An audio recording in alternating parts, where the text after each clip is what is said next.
januar 2024. Hendes Majestæt Dronning Margrethe den anden er abdiceret. Jeg vil på vegne af kongeriget sige Dronning Margrethe en dybfølt og hengiven tak.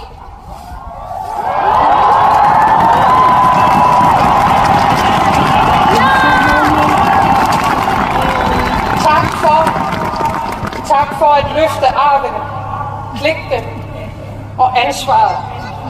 Tak for at forbinde os til fortiden og forberede os til fremtiden.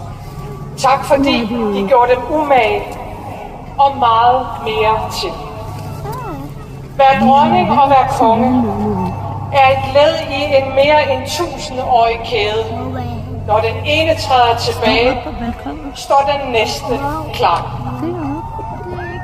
Og den kronprins, der nu bliver vores regent, er en konge, vi kender, en konge, vi holder af, og en konge, vi stoler på.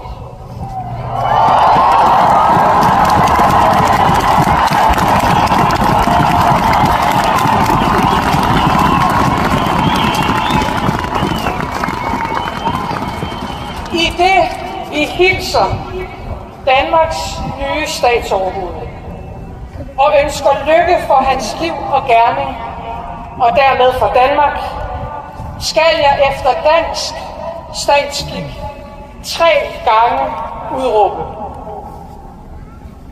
Hendes Majestæt Dronning Margrethe den anden er abdiceret.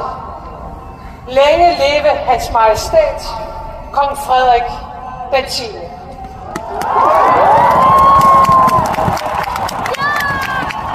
Hendes Majestæt Dronning Margrethe den anden er abdiceret. Længe leve Hans Majestæt Kong Frederik den 10.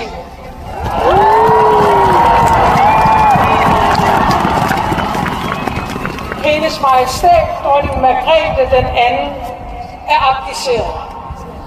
Længe leve Hans Majestæt Kong Frederik den 10.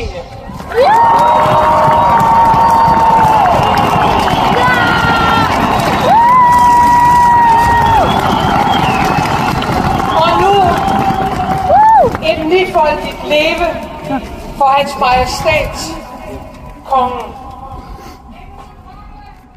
Hurra! Hurra! Hurra! Hurra! Hurra! Hurra!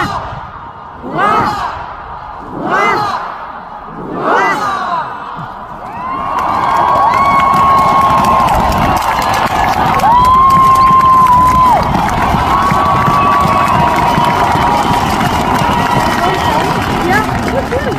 Min mor, Hendes Majestæt Dronning Margrethe den anden, har regeret Danmark i 52 år. Gennem et halvt århundrede er hun fuldt med tiden, med vores fælles arv som afsæt. Til altid vil hun blive husket som en regent ud over det sædvanlige.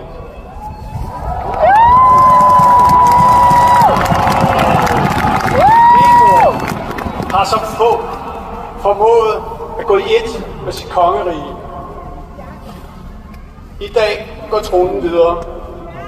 Mit håb er at blive en samlende konge af i morgen.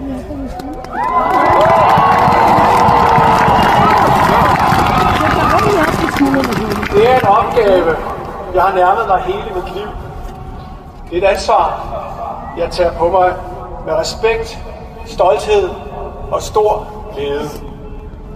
Det er en gerning, jeg vil gøre mig umage med og bære gennem den tillid, jeg møder. Jeg får brug for al den støtte, jeg kan få fra min elskede hustru, fra min familie, fra jer og fra det, der er større end os.